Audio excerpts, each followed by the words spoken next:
Olá, pessoas. Essa é a nossa primeira aula, né, virtual, ou nessa modalidade assim, online, via vídeo, para que a gente dê continuidade aos nossos estudos, aquilo que a gente já vinha estudando presencialmente.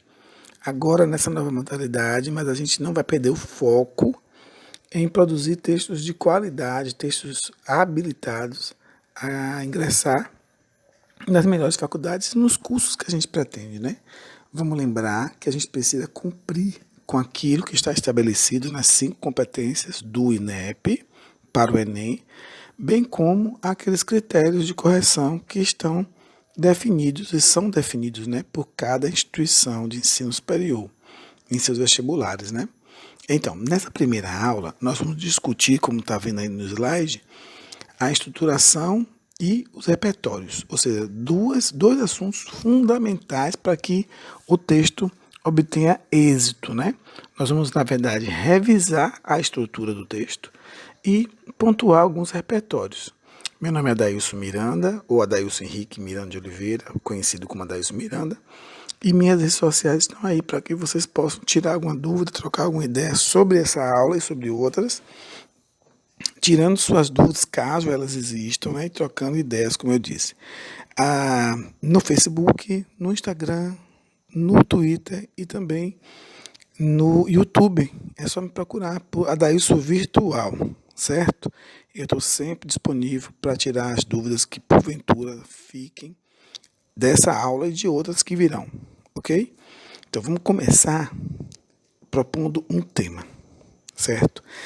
Eu estou trazendo um tema ligado à saúde, sobretudo pelo atual momento, né, que o país está passando, que o mundo está passando com essa pandemia do novo coronavírus, né, do Covid-19, mas que eu entendo que é muito improvável, digamos assim, que apareça um tema ligado exatamente ao Covid ou exatamente ao coronavírus por conta de ser um assunto muito novo, com pouca informação, inclusive com pouca informação consolidada entre os especialistas na área, né? Por isso é que eu coloquei um tema ligado à questão da saúde, mas não necessariamente preso ou fixado na ideia do coronavírus ou da pandemia, ok? Qual é o tema? Está escrito: papel da escola no processo de promoção da saúde no Brasil. A gente sabe que precisa ler isso com muito cuidado. Esse tema ele vai vir na proposta argumentativa, na proposta de redação. E, portanto, é importante que você localize ele. Ele vai estar no comando da prova, ok? Vamos relembrar? A prova ela possui um comando, que é aquele momento em que diz, com base nos textos motivadores, produza um texto dissertativo argumentativo, tá? Ali, naquele momento, vai estar naquele espaço, naquele comando, vai estar presente o tema, certo? Então, vamos focar ali para localizar esse tema e retirar esses 3 elementos que estão aí, com as interrogações. A abordagem, o foco temático e a conjuntura, ok? Eu vou explicar a vocês como é que isso é feito. Veja. Os textos motivadores que vão estar lá, eles servem apenas para inspirar a redação sem ser permitido transcrever. Vamos ficar atento a isso. Eu não devo transcrever o que está ali, apenas me inspirar. Esses textos motivadores trazem gráficos, tabelas, informações, textos sobre o tema, mas não trazem o tema. O tema vai estar no comando. Então, quando eu pegar o tema no comando, eu vou retirar primeiro o foco temático, que nesse caso é promoção da saúde, certo? Só que não basta eu ter acesso a esse foco temático. Vamos lembrar que o foco temático ele é fundamental, mas ele não está sozinho lá. Esse foco temático é fundamental porque ele deve estar presente nos parágrafos para evitar qualquer interpretação do avaliador, da avaliadora, de que houve fuga ao tema, ok? Então, a promoção da saúde é o foco temático, mas eu tenho que estar atento também à abordagem, ao enfoque. Ou seja, eu devo abordar, enfocar a promoção da saúde a partir do quê? Então, do papel da escola é o que está sendo proposto no tema. Por último, eu tenho que pensar sobre o papel da escola na promoção da saúde, mas em que realidade? Alguns temas propõem uma conjuntura, um espaço, às vezes propõem também um espaço com um tempo, às vezes só o tempo. Nesse caso, eu tenho apenas o espaço, que seria a saúde no Brasil. Eu devo focar nesse contexto, nessa realidade, a realidade brasileira. Qual é a intenção dessa aula? Além de esclarecer esses elementos de estrutura, como eu falei no começo, e do repertório, é estimular você a produzir esse texto, né? Esse treinamento, ok? Então, vamos tentar mostrar a vocês caminhos para que esse texto seja produzido. É óbvio que se aparecer algum erro, e é provável, possível, né, que haja erros, é fundamental que os erros aconteçam agora no processo de treinamento, certo? Então, não vamos esquecer do nosso foco de exercitar a produção de texto, mas seguindo alguns critérios. Eu não posso manter a produção de meu texto sem alterar aquilo que deu errado, e por isso que o treinamento é importante. Treinar para observar os erros e refazer a redação ou outro tema, corrigindo aquilo que foi sinalizado, que foi observado como equívoco, ok?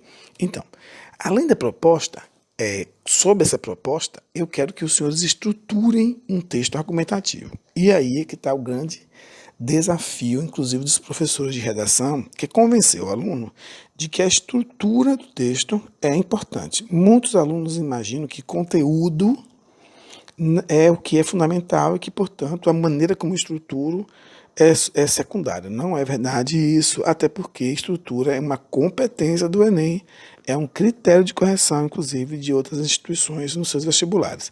A estrutura, vamos lembrar, ela está lá na competência 2, junto com a leitura do tema, ou seja, é fundamental que você saiba estruturar argumentativamente, você saiba qual é a estrutura do texto argumentativo. E é bom lembrar que a estrutura argumentativa, por ser um conhecimento básico, ou será aprendido lá no início, quando a gente começa a discutir o que é o texto dissertativo, ela é fundamental para o alcance de uma nota boa, de um texto bem organizado, que leve, né, essa nota satisfatória. Ok? Então, quanto à estrutura, a gente vai ter a introdução, o D1, o D2, o D3, a conclusão, o D4 e conclusão. Só que vamos ver o que cada parágrafo faz. Então, a introdução tem um objetivo claro, determinado inclusive nos editais de vestibular e do Enem. A introdução serve para apresentar o tema e para apresentar, explicitar a tese. O que é a tese? O seu posicionamento, o que você pretende desenvolver, ok? O D1, ele serve para explicar o primeiro argumento, seu primeiro argumento.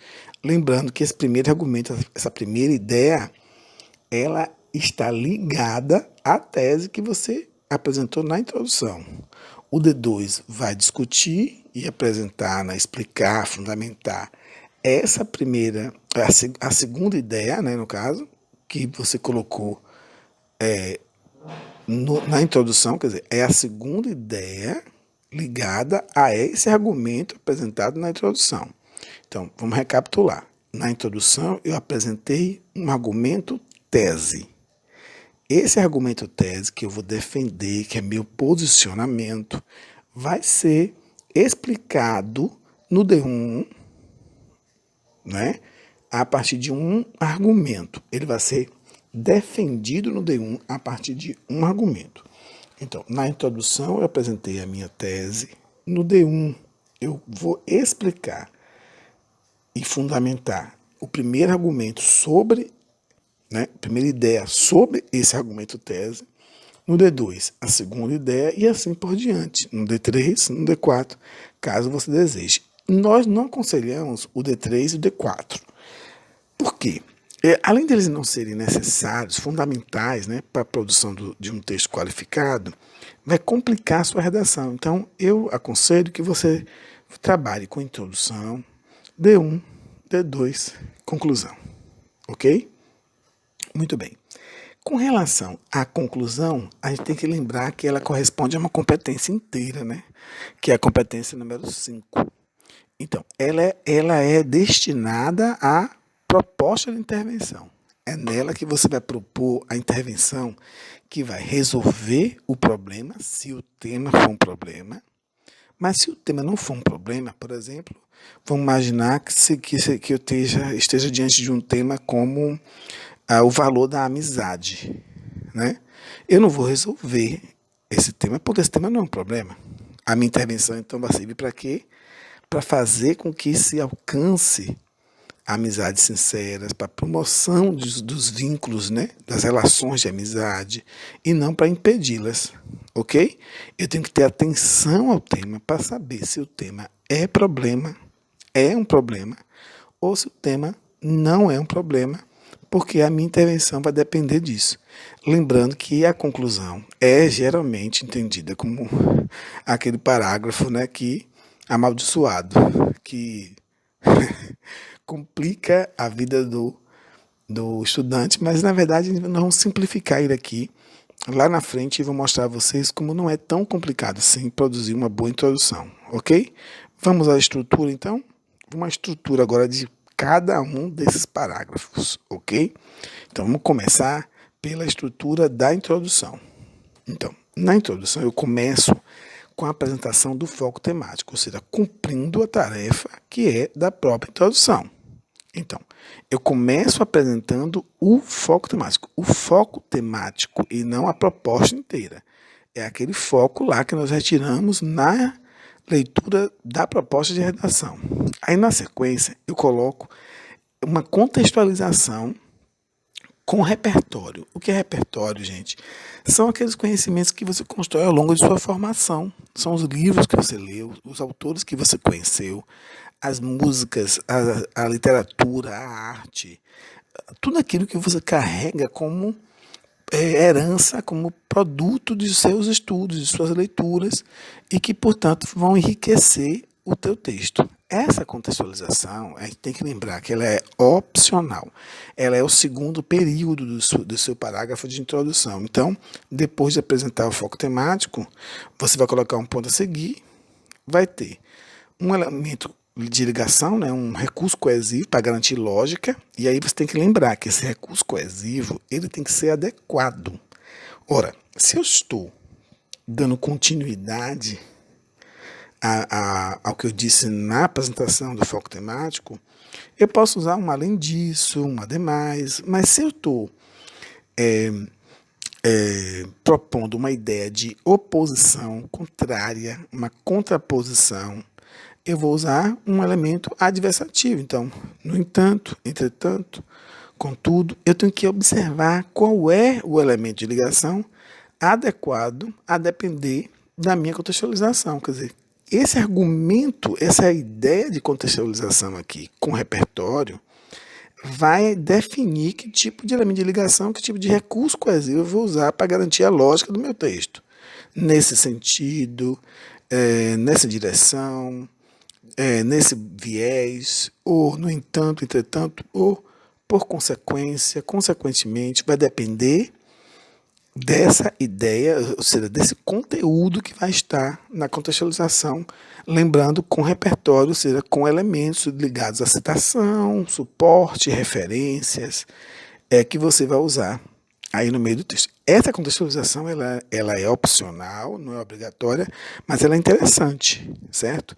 Na sequência, eu vou botar um ponto a seguir, mais um elemento coesivo, se for necessário, e eu apresento, então, a alma do meu texto, que é o argumento tese e ou repertório. Aí você vai me perguntar, ô Adailson, eu não entendi. Quer dizer, nesse final é argumento tese e ou repertório, por quê? Porque, veja, como a contextualização ela não é obrigatória, então eu posso colocar a apresentação do foco temático e direto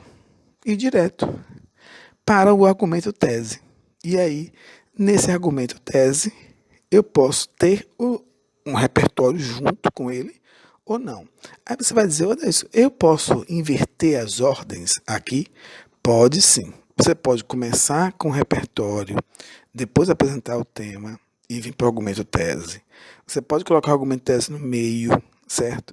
Então, o fundamental é que esses elementos estejam na introdução. A maneira como você vai fazer isso depende do seu estilo. Então, muita gente começa com citação, que é repertório, né? E depois apresenta o tema. Outros começam pelo argumento tese logo, né?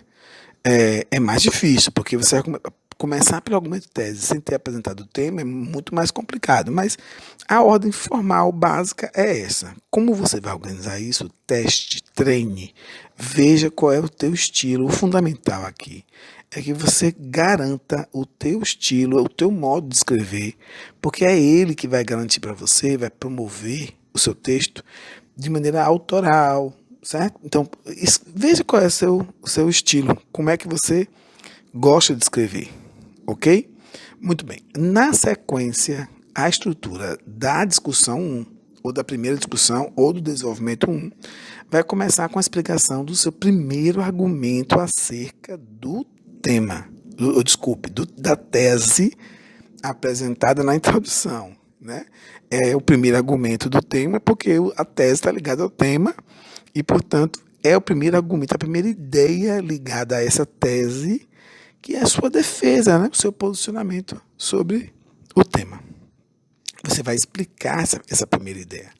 E aí, explicando essa primeira ideia, você vai colocar um ponto a seguir, o elemento coesivo, também adequado e se necessário, e aí vem para a fundamentação e o repertório. Você pode fundamentar o que você disse, o que você explicou, né? Lá do primeiro argumento, com exemplos, né? Mas também pode ser citações, pode ser, e aí é repertório, né? Pode ser um suporte teórico, pode ser, né, uma referência a uma obra. Essa fundamentação é com repertório, né, e repertório, ou você pode colocar apenas repertório, que ela já vai dar força, já vai garantir, né, alicerce ao que você explicou no primeiro argumento. Aí vai ter o ponto a seguir, mais o recurso coesivo, e aí você finaliza com um tópico de desfecho, né? Esse sim, com repertório, não é uma opção, quer dizer, você pode fundamentar sem repertório, mas o desfecho tem que ter repertório, porque esse tópico de desfecho ele tem que estar ligado a alguma autoridade, e aí tem que ser científica, pode ser filosófica, e pode estar ligado a uma citação, a um suporte. Você vai escolher. Daqui a pouco eu vou explicar a vocês quais são as principais estratégias, né, de repertório que você pode usar, né, para finalizar esses parágrafos aqui, ok? Ou para fundamentar. No desenvolvimento 2, ou segunda discussão, você vai explicar o segundo argumento. Observe que esse parágrafo tem uma estrutura muito próxima daquele que nós acabamos de ver, que é o D1. A diferença é que nesse aqui eu vou trabalhar com o segundo argumento sobre a tese, né? É a segunda ideia sobre a tese. Vai ter a fundamentação e o repertório. Nós vamos ter também o ponto a seguir com o elemento de ligação, né, o recurso coesivo, finalizando com o tópico desfecho com o repertório. Mas nesse parágrafo a gente aconselha que você preste bastante atenção no início dele, para observar se não há necessidade de um elemento de ligação que garanta a lógica discursiva, né? A lógica de sua argumentação. Se houver necessidade, lá no começo, você já vai começar com esse elemento de ligação ou essa frase, né, de coesão, que promova essa coesão entre o D1, a discussão 1, e o D2, a discussão 2. Ok? Isso vai depender muito do argumento que você está usando, do texto que você está produzindo. Ok? Para finalizar a estrutura, eu tenho a conclusão, que começa com o resgate do argumento tese. Observe que o argumento tese é a alma, né, do texto. Então, começa ratificando esse argumento. Você resgata e confirma esse posicionamento que você apresentou na introdução. Entre ele e a proposta de intervenção, vai ter um ponto a seguir com um recurso coesivo, nesse caso, conclusivo, né? Portanto, desse modo, destarte, e você apresenta então as propostas. Está no plural porque a ideia é de que você deve apresentar mais de uma intervenção, ou seja, a gente aconselha, né, duas intervenções, duas propostas de intervenção. Por quê? Porque, veja, é muito difícil que um tema proposto por um vestibular ou pelo Enem possa contar com a intervenção e aí ser solucionado ou ter essa intervenção, caso não seja um problema, né? De apenas um setor, ou seja, de uma intervenção isolada, né? Unilateral. Então, é a ideia de que você proponha pelo menos agentes, ou seja, setores diferenciados. Bom, o que é esse AMA que está aí? Então, esse AMA tem a ver com, é uma sigla, né, que tem a ver com agentes, meios, ações e metas. Vou repetir para você anotar. Agentes, meios, ações e metas. O que é isso? Na verdade, a proposta de intervenção ela tem que ser detalhada. E esse detalhamento tem a ver com quem vai fazer, a gente, através de que recursos, que são os meios, para realizar que ação e, por fim, com que finalidade, que são as metas. Então, quando eu apresento esses elementos, esses 4 elementos, eu estou detalhando a proposta de intervenção. É interessante que haja 2 propostas, mas elas podem estar juntas, né? Então, você vai inserir 2 agentes, meios diversificados, né? Ações diversificadas, com metas também diversificadas, caso você queira propor, né? Junto. Mas se você quiser propor separado, você vai usar um elemento de ligação, dizer, a proposta 1 você coloca lá e depois coloca além disso, ou em adendo, é preciso, e aí apresenta a segunda proposta. Para finalizar, vai ter o ponto a seguir, o recurso coesivo, para você apresentar o tópico desfecho com repertório aqui importante, que seja uma coisa enfática, né? Que seja uma estratégia que cause impacto. E aí é interessante observar que tem funcionado muito bem aqueles textos em que as pessoas relacionam esse finalzinho aí, o tópico desfecho, à introdução. E às vezes, em alguns casos, relacionam esse tópico desfecho com o título. Mas vamos lembrar que o título não é obrigatório no Enem. Em alguns vestibulares, sim, alguns, mas isso vai estar escrito no próprio tema, ele vai dizer lá, ou no próprio tema não, desculpe, na própria proposta, né, de redação que constitui a prova, vai estar dizendo lá, dê um título a seu texto, né? Mas aí não é o caso do Enem, porque não é obrigatório. Então, é interessante que você linke esse final com o título, caso você opte por um, ou com a introdução, ok? Fica bem legal, não é uma obrigação, mas é interessante, ok? Muito bem, vamos ver aqui as estratégias de repertório para a produção desse texto com esse tema aí. Então, vamos lembrar aqui de uma coisa bem simples. Depois de estruturado, de visto como é que estrutura, observado como é que se organiza o texto, é importante cuidar do conteúdo. As estratégias de repertório têm a ver com isso, com o conteúdo do seu texto. Se ele vai ser rico ou pobre, a definição já está aqui. Então, eu trouxe para vocês 4 exemplos de estratégia. O suporte, a alusão, a citação e a referência. Cada um tem uma função e uma característica, né? Então, vamos lá. O suporte, ele tem a ver basicamente com aquele momento em que você ampara o seu discurso, dá suporte a ele, com base em instituições, em teorias, em ciências. Então, eu posso ter um suporte científico, teórico, institucional, e ele serve para que você apresente estatísticas, para que você apresente informações, sustente o seu argumento, certo? Eles são bem interessantes, daqui a pouco eu vou mostrar para vocês alguns exemplos. A alusão, ela é talvez a estratégia mais conhecida, né? Só que ela se restringe muito à alusão histórica, que é aquela em que eu pego um fato reconhecido, né, relevante do passado e muito semelhante ao que eu estou discutindo, para dar sustentação ao que eu estou falando. Só que A alusão também pode ser geográfica, e as pessoas esquecem disso, que é quando eu tenho em um outro local, um outro espaço, um outro país, um outro continente, um evento, um acontecimento tão relevante ou muito próximo ou muito semelhante ao que eu estou discutindo e eu uso para fundamentar, para dar lastro, né, aos meus argumentos.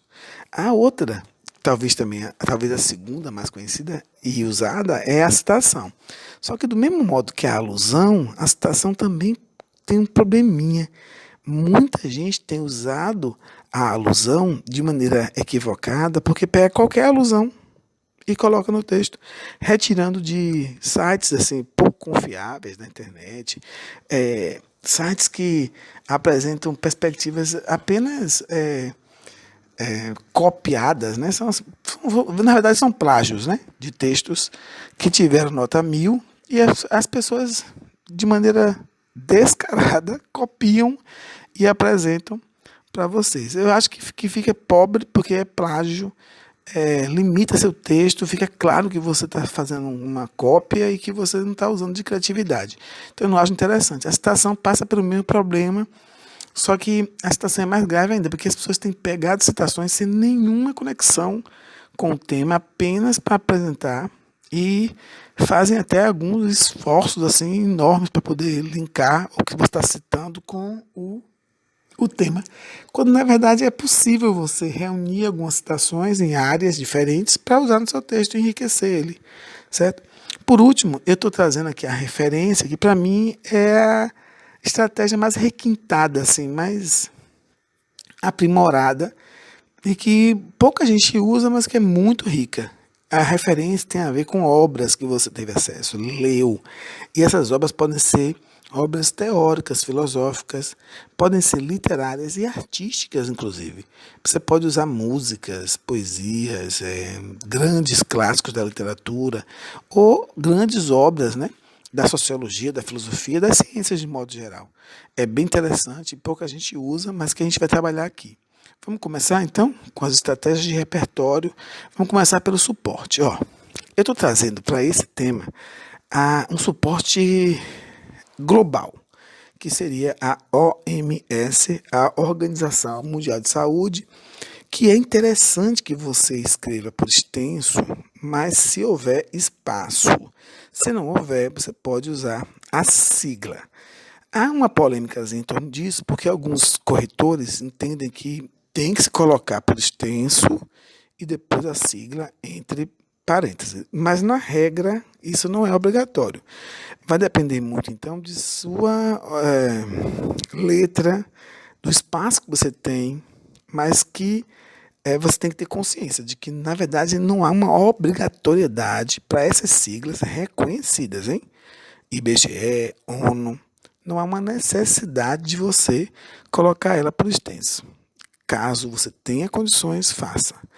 Uma coisa que é interessante é você enriquecer um pouquinho o seu suporte assim, institucional, colocando algum dado assim, do tipo fundado em 1948, ou um braço da ONU, né, ligado à saúde. Enriquece um pouco, não é obrigatório, mas enriquece. Como é que você usa o suporte? O suporte ele serve para você sustentar argumentos e dar força a eles, né?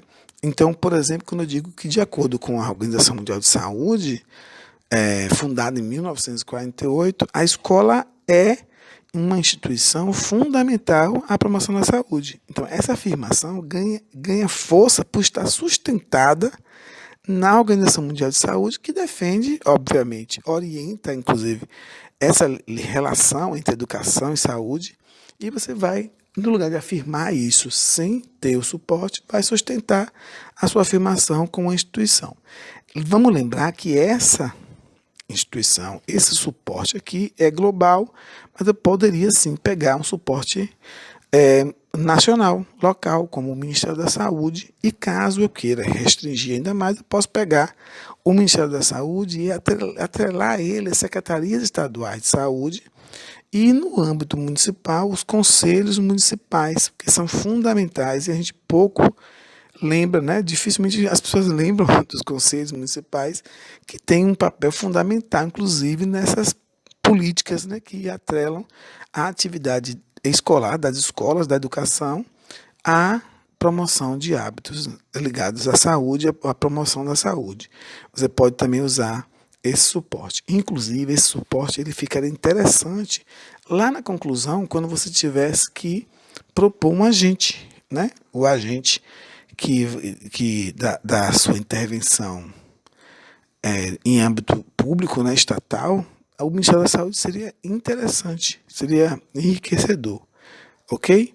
Veja, uma alusão que eu queria trazer para vocês é o surto de meningite que aconteceu entre os anos de 1971 e 1976 no Brasil.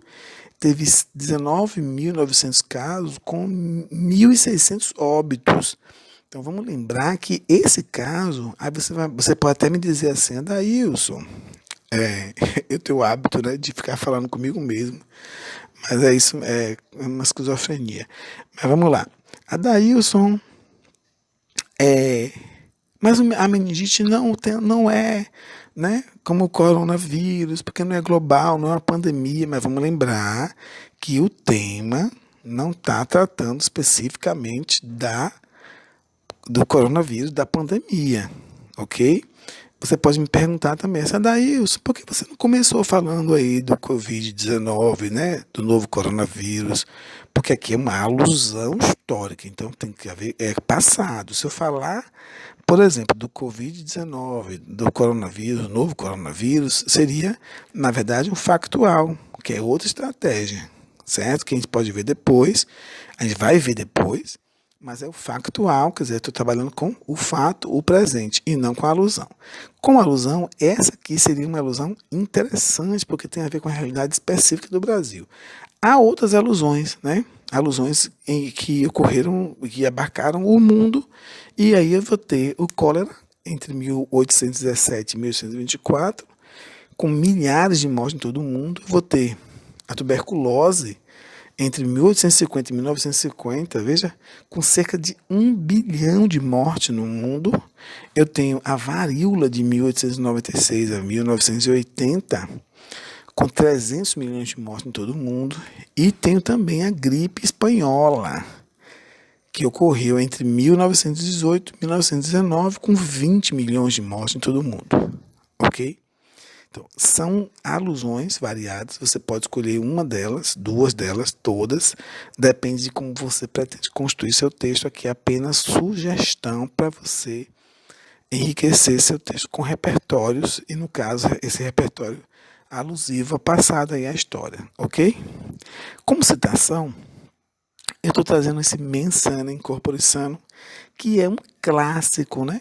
Ele deve ser escrito assim, gente, só que não com letras em caixa alta, né? Mas letras cursivas, mas sempre entre aspas, e deve ser escrito em latim, como está aí.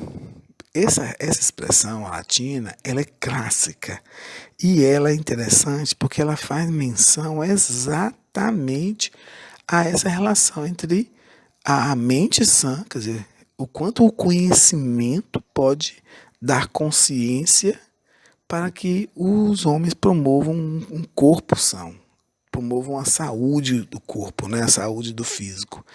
Essa citação é de Júnior Juvenal, um escritor, poeta, né, romano, que viveu entre os anos 60 e 127, né, depois de Cristo. É uma referência muito rica, muito interessante, sobretudo porque ela é conhecida e ela vai chamar a atenção. Ela pode ser usada, inclusive, no final do desenvolvimento 2, ela pode ser usada na introdução e pode ser usada na conclusão. Eu não aconselho muito para o D1, porque ela é uma frase mais de encerramento mesmo, de ideia, e que enfática, né? Eu acho que ela deveria ser usada, mas aí você é que vai escolher, mas eu acho que ela deveria ser usada na introdução ou na conclusão, né, talvez no D2, ok? Para fortalecer o seu texto. Das citações que a gente teve acesso e pesquisou, essa é uma das poucas que a gente tem com relação a esse tema e uma das mais fortes, ok? Muito bem. Quanto à referência, eu trouxe para vocês duas obras. A primeira de Paulo Freire, um célebre, né, educador brasileiro mais citado no mundo e que foi publicado no Brasil em 1968, o trabalho Educação e Saúde, que trata dessa relação entre a educação e a promoção da saúde. Vamos lembrar que na hora de escrever deve ser escrito entre aspas, lembrando que apenas o T, né, de trabalho lá deve ser maiúsculo, o restante pode ser escrito em minúsculo. E você vai usar assim.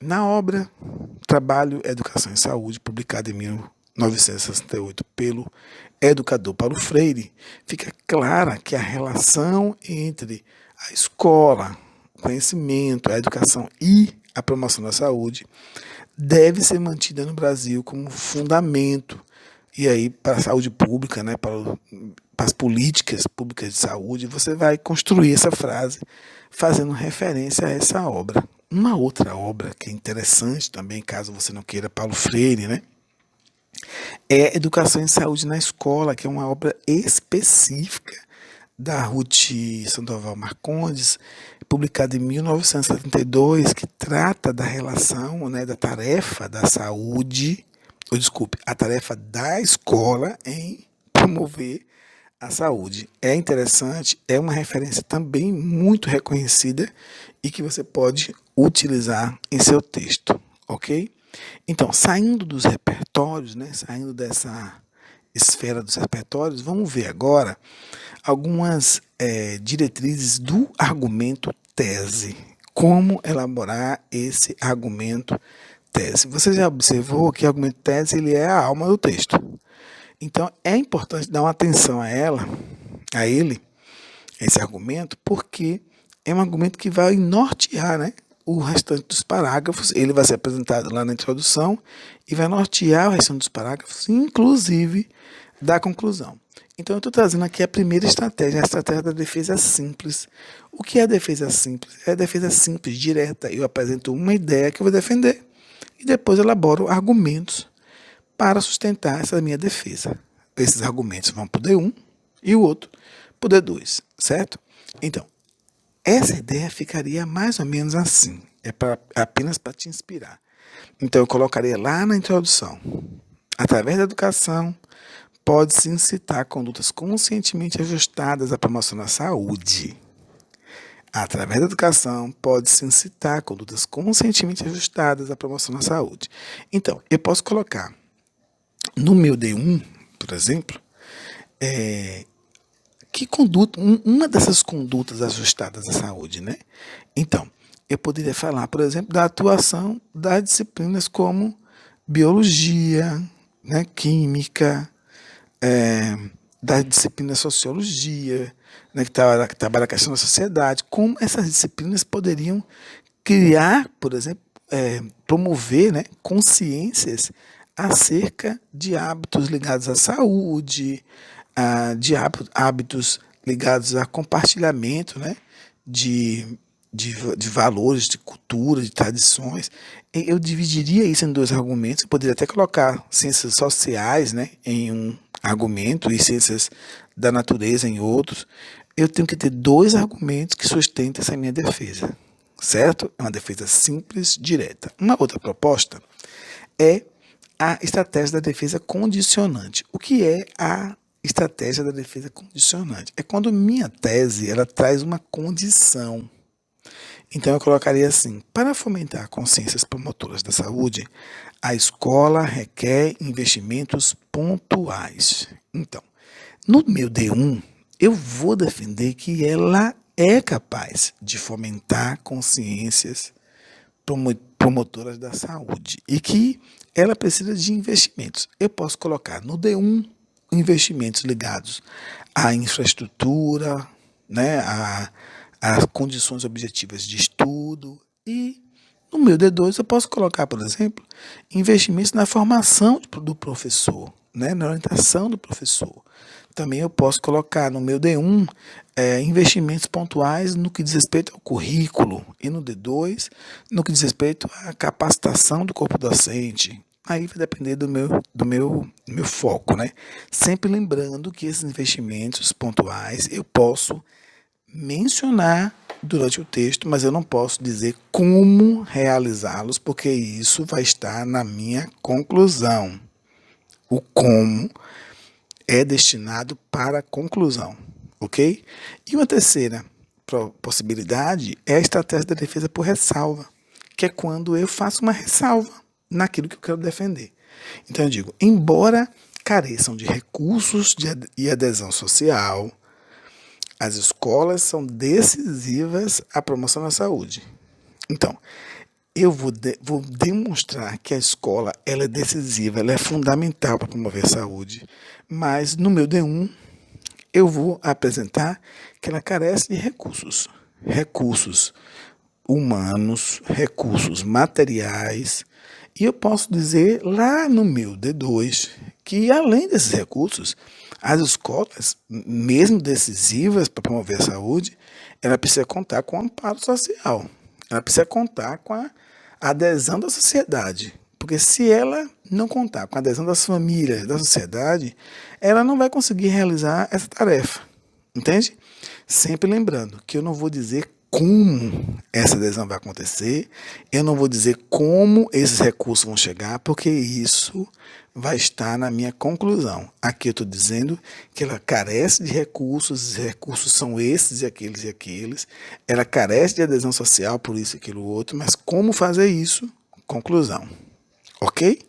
Muito bem. Agora que a gente já viu a estrutura, já vimos as estratégias, né, de repertório, e agora nós já vimos algumas diretrizes para o argumento tese. Vamos então para aquele momento crucial que para algumas pessoas é aterrorizante, que é a intervenção, certo? Que tem a ver com a conclusão, obviamente.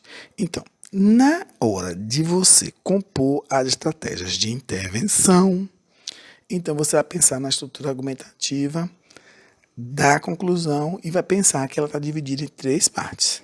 Então, ela está dividida na ratificação da tese, né? Aquele argumento tese, na proposição e no repertório. Então, na ratificação eu resgato o argumento tese e confirmo.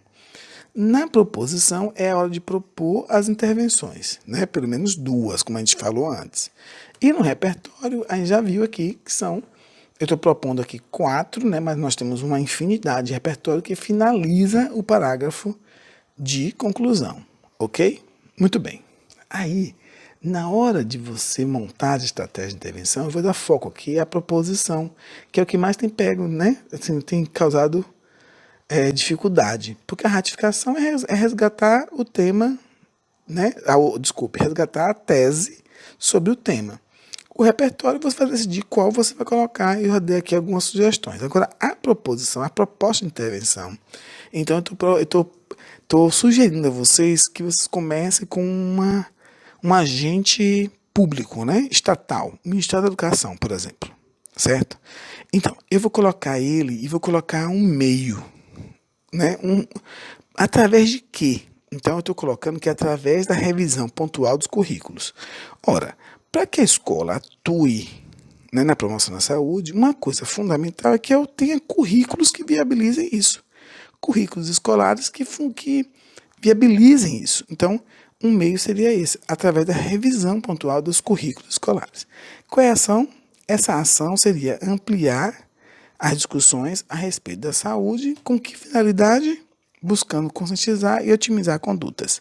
Observe que eu tenho aí uma proposta de intervenção sucinta, objetiva e detalhada. Então, eu escreveria mais ou menos assim. Portanto, cabe ao Ministério da Educação, através da revisão pontual dos currículos escolares, ampliar as discussões a respeito da saúde, buscando conscientizar e otimizar condutas cidadãs acerca desse tema.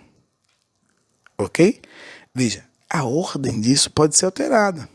Eu posso começar assim. Portanto, buscando conscientizar e otimizar condutas sociais acerca da saúde, o Ministério da Educação, através da revisão pontual dos currículos, deve ampliar as discussões acerca desse tema. Ou eu posso começar pela ação. Portanto, para ampliar discussões a respeito da saúde, o Ministério da Educação, através da revisão pontual dos currículos, deve buscar conscientizar e otimizar condutas. Então, a ordem, gente, ela não é decisiva, mas os conteúdos sim, ok? Como eu disse a vocês, não é interessante ter uma proposta apenas, então é interessante que eu tenha mais de uma proposta para o meu texto. Então eu estou propondo aqui, ou melhor, sugerindo, né, aqui mais um agente, e esse seria um agente social. Então, a sociedade civil organizada, através de que meios? Por intermédio das associações comunitárias. Vamos lembrar, gente, que as associações comunitárias de bairro, de comunidades, inclusive comunidades periféricas, elas são fundamentais na mudança de atitude, de comportamento das pessoas, principalmente porque elas contam com a adesão, com o respeito, com a anuência de seus pares, entende? Então, é interessante que você lembre delas. Qual seria a ação? Apoiar a atuação das escolas junto às famílias, por exemplo. Seria uma ação fundamental. E com que finalidade? Com que meta? Com vistas a promover a devida adesão social. Então, eu teria aqui uma segunda proposta, já encaminhando para o desfecho da minha conclusão. Esse que estaria o repertório. Vamos lembrar que se meu texto ficou muito extenso, é melhor que eu retire esse repertório no final para encerrar o parágrafo e mantenha as duas intervenções, as duas propostas, do que colocar uma proposta só para priorizar esse repertório. Haja vista que essa proposta de intervenção, ela é uma competência, ok? Aqui nós vimos dois setores, um público e um social, um do Estado e um da sociedade, mas a gente poderia ter outros. A gente vai ter uma aula, inclusive, dedicada apenas à conclusão, certo? Muito bem, por hoje, gente, é isso. Eu queria só relembrar a vocês que minhas redes sociais estão disponíveis para que a gente tire dúvidas, troque ideias. E aí eu tenho o Facebook, o Instagram e o Twitter, mas também o YouTube. É só procurar por Adailson Virtual. Gente, para mim foi um prazer reencontrar vocês, pelo menos virtualmente, né? Através do vídeo dessa aula, mas para mim é uma satisfação poder continuar nessa batalha junto com vocês, na consolidação dos nossos sonhos, já que os sonhos de vocês também são meus, ok? Eu tenho uma satisfação enorme de reencontrar vocês, desejo saúde, tranquilidade, paz a vocês e suas famílias, e na certeza de que vocês podem contar comigo. Eu estou sempre à disposição de ajudar vocês que já fazem parte de minha história, de minha família, de minhas orações, ok? Um abraço, fiquem bem e a gente se encontra na próxima aula, se Deus quiser e Ele vai querer. Beijo.